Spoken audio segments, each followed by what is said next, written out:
Hello and welcome. You're watching Coronavirus Facts versus Myths. I'm Gargi Rawat, and today on the show we're focusing on children going back to school and also about vaccinations and children. In India, so far what we do know is that the government plans to begin COVID vaccination of children in the 12 to 17 age group among those who only have comorbidities like obesity, heart disorders or immunodeficiency, and that is expected in October and November. The plan keeps in mind that supplies of Zydus, Cadila's DNA vaccine, that ZyCoV-D, the only one to have received emergency authorization for use in children so far in the country, are likely to begin in October. Around 20 to 30 lakh children with comorbidities will be eligible for the vaccines then. The government expects to further expand coverage among children by March next year when more vaccines will be available. Now, if we take a look at schools opening and how classes for senior students have been ongoing in several states for the past couple of weeks now, well, a survey of parents by community platform Local Circles in 388 districts of India found that 84% of parents whose children are now going to school say that mask compliance is effective, while 70% feel social distancing, hygiene and sanitation compliance is effective, but lower than those who feel mask compliance is effective. So some concerns about indoor assembly, some concerns about children during the break eating their food, and whether that could be a risk factor. Well, to talk more about these issues, we're now joined by Dr. Rajesh Parekh, Director Medical Research, Jaslok Hospital, Mumbai, Dr. P.V. Rama Rao, Chief of Children's Services and Director, Andhra Hospitals, Vijayawada, Andhra Pradesh, and also Sachin Tarparia, co-founder and chairman of Local Circles. Dr. Rama Rao, I'd like to start with you. A lot of concern around children. Before the schools were to reopen, many parents felt that, we should wait for the vaccines, only then open the schools. But now we do know that vaccination for, the general children population will only be available next year. Yes, sir. If you look at the survey, about 63% of the people, the parents, they've said that they just want to go for the vaccination for their children. But it's going to take time. The Zydus Cadila vaccine is almost ready. They will be starting vaccine in the month of October, end of October or in early November. So, with regards to the schooling, they've almost lost about 1.5 years of time, just because of the new COVID. So I think this is a time to start schooling and take all precautions and wait for the vaccine. Because to get a vaccine to all the children, it's going to take time. To take at least 6 months to 9 months time to get all the children vaccinated in India. So I think, in my opinion, it's good to start schooling. We've already been started in all places and wait for the vaccine. And this is the good thing, to start vaccine to the high-risk children. That includes, as you mentioned, the children with obesity. The risk is high in those children, and children with heart disorders and immunodeficiency. And then after that, you could extend to other normal children. So I think it is a good move, but at the same time, we're not supposed to alarm about the what's going to happen to children and all, because most of the times, most of the children are kind of asymptomatic. Even though they get infection, recovery rate is really good. So take all precautions and go for the vaccine and wait for the vaccine. That's my answer. All right, Dr. Parekh, now I remember you were very concerned about schools reopening. It's been a few weeks now. It's only senior classes in most of the states so far. Even in Delhi, they've just said they're not going to be opening schools for those in class 8 and below just yet. That was an announcement that was made. So it's senior classes so far. What do you feel the experience has been?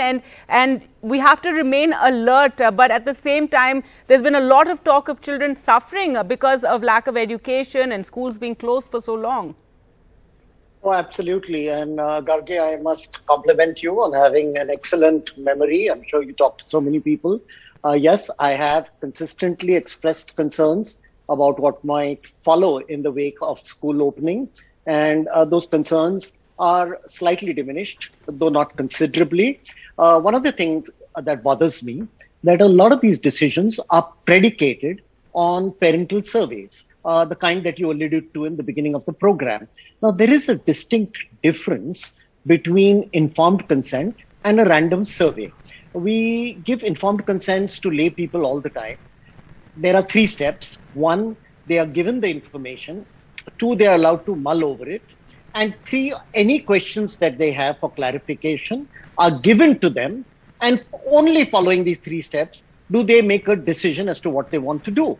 But in a random survey, you just go around asking people who may not have access to the latest information as what they would want. And there is another difference, a little subtle, but nonetheless important, is between what people want and what they need. So this is not to minimize the importance of taking opinion, but certainly the weightage given to that opinion in matters of medical concern, which involve life and death, not only to the children, but to other people around, they need to be taken more judiciously than just going around asking parents what they would like and saying, well, 80% of parents want it. Then let's go ahead and do it. That is the procedure. At the time of schools opening, the Parent Association was very unhappy in Delhi, at least with the schools reopening. They had a lot of concerns, but this particular survey by local circles is something about what the experience has been so far with schools reopening. Sachin, if you could, take us through this survey, and you questioned a lot of parents after weeks of ongoing school and what they found and what they were satisfied with, where they had concerns. Absolutely, Gargi. So, we've been doing surveys since October of last year, getting public opinion or parents' opinion on whether they actually will be sending their children to school or not.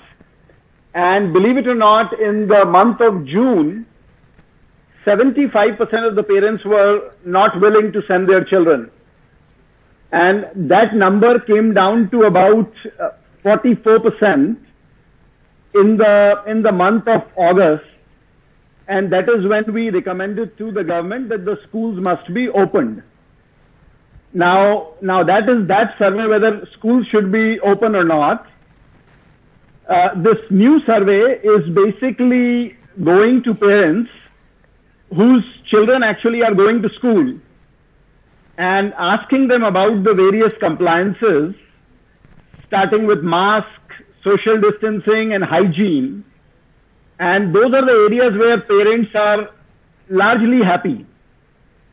And, the other areas that we focused on is where parents have concerns, starting with indoor assemblies, lunch indoors, or snack break indoors, and air ventilation in classes. And this is something I think that has got to be the focus for the next, I would say, 1 to 3 months in terms of how do we make schools safe. So as, your festive season comes in, cases are going to rise. And when that happens, the risk is going to be higher than what it has been in August and September. Right. So that's where, we are saying that, look, no indoor lunches, do them outdoor if possible, or reduce the school time, no indoor assemblies, and open windows, open doors.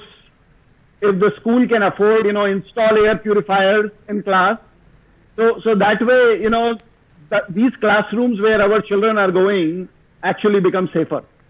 All right. Dr. Parekh, if we talk about our understanding of COVID since it began initially, there was a lot of sanitizing of surfaces, sanitizing everything. And even now I'm seeing visuals being shared on social media from schools in the US where also they're spraying sanitizers everywhere. But our understanding of how the disease spread has also changed quite a lot. And we've realized the importance of ventilation and how key that is in stopping the spread of the virus, isn't it?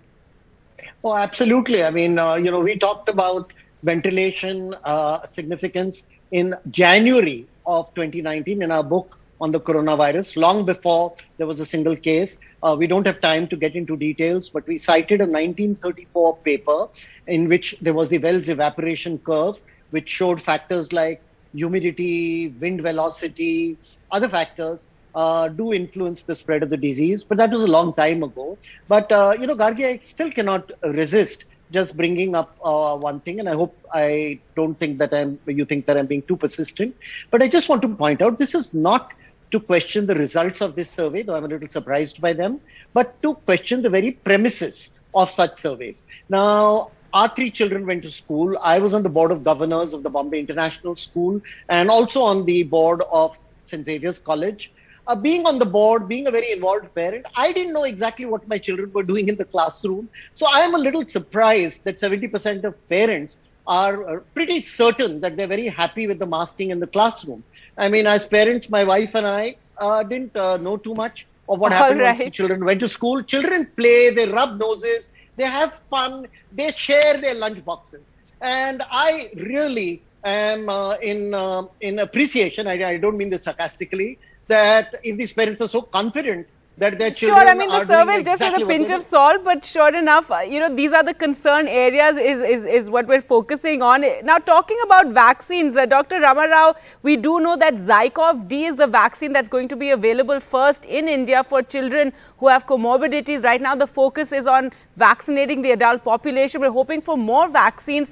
Which other vaccines are we going to get for children? The UK has just decided on a single-dose Pfizer vaccine for children between 12 to 15 years of age, looking at the data so far, and ZyCoV-D is going to be a whole new vaccine that we're going to be using.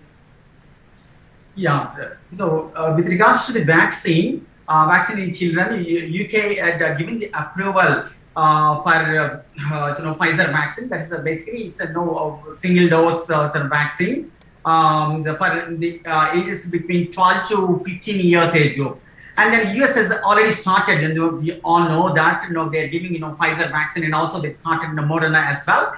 And in other countries and other European countries also, they've started vaccinating children above the age of 12. If you take, Denmark, Spain, or Italy, France, Sweden, and Germany, they've all started, and they've already completed about 40 to 50% of the children. They've already got vaccine. So I think this is the time to start vaccine in our country as well. Zydus Cadila is the one.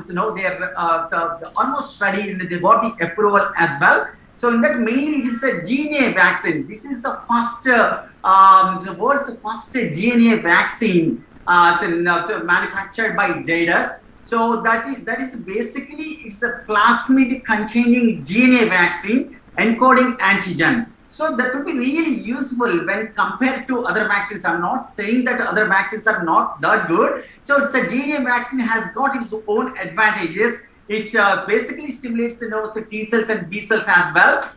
So this is really useful, and I think it's a good move to start a DNA containing vaccine in our country. So definitely it's useful, and we'll start with high risk children first, and then extend to other to normal population in due course. All right, and we do know that Covaxin is also being tested on children currently, and hopefully we will have more vaccines. There's Covovax as well next year, which we're expecting to get approval. Doctors, do stay on with us for the next discussion, and thank you so much, Sachin, for joining us on the program. We now shift to the contentious issue of booster shots of vaccines, which currently in India we're not considering as yet, as a majority of our population is still not vaccinated, but it is something that many are concerned about. And the good news is, according to a report in the Lancet, that vaccines are effective enough at preventing severe cases of COVID that there is no current need for the general population to be given a third dose. Now remember, some countries have started offering extra doses over fears about the much more contagious Delta variant. But this has caused the World Health Organization to call for a moratorium on third jabs amid concerns about vaccine supplies to poorer nations where millions have yet to receive their first dose of the vaccine. The new report by scientists, including from the WHO, conclude that even with the threat of Delta, booster doses for the general population are not appropriate at this stage in the pandemic. Dr. Parekh, your view on this? This is something that's being discussed a lot, and I know even here in India, many people are concerned. They got their vaccines earlier on, especially the elderly, and are concerned about immunity erosion. Well, this is the second time in the show, Gargi. I have to compliment you. You're completely up to date with what's happening. The article that you mentioned in the Lancet just appeared a couple of days ago, and I have gone through it, and I can just share with you that on the basis of that article, I took a decision not to take the booster. I'm scheduled to leave for Paris tomorrow night to be there for just 4 or 5 days for a meeting. I was on the verge of taking that. I read the article. The evidence is now fairly clear. And if I may walk you through this, we look at risk benefit. So what is the risk benefit of the first dose? There's no question about it. The risk is negligible compared to the benefit. What is the risk benefit of the second dose? More or less like the first dose. But when we get to the third dose, it's a little more complex at the individual and at the herd level. At the individual level, the risk of myocarditis, and I'm sure you read that in the article too, yes. But presumably not everybody has read it, so just allow me to encapsulate that for you. The risk of myocarditis, neurological syndromes like Guillain-Barré, which is a kind of mild paralysis and etc. Now that risk shifts heavily and the risk-benefit ratio changes. That's for the individual. But when we look at the herd, there's a big difference. So, and we again, mentioned this very emphatically in our book last January. And we said that as long as one of us is unsafe, all of us are unsafe. So we are clearly seeing that there has been a considerable disparity in vaccine patterns across the world and even within countries and in continents. I mean, Africa, poor Africa, they're just not getting vaccines. They're not even manufacturing their own vaccines. That's an issue I'm addressing in another forum. And so it is very important, and what the WHO is saying is correct in terms of vaccine equity, that the third booster dose be withheld. But there is an exception, and I'll talk about that. But it be withheld until people are vaccinated around the world, because that is our enlightened self-interest. If more people get vaccinated around the world, we're all safe. Now, there are a couple of caveats to this. So healthcare workers may be exempted because their risk-benefit ratio shifts. People who are immunocompromised, either by virtue of being on steroids or being on immunosuppressant drugs by virtue of organ transplant or even chemotherapy which suppresses immunity, they are clearly exceptions to this third booster dose. But for all of us in the general population, it adds to our risk and deprives somebody else who needs it, and thereby comes around and adds to our risk as well. And I just enacted on it yesterday, and in fact decided not to take my third dose even though I'm traveling. All right. You've really, talked about all the issues involved in it. And I know that many in India are concerned, especially when you hear from Israel and the US about these booster doses. Dr. Ramarao, currently in our country, as we've been saying, not enough adults are vaccinated. And right now the focus is on covering as much of the population as we can, isn't it, to be thinking of booster doses? And I've also heard if we do have them, there may be more of a mixing of vaccines. Your view on this?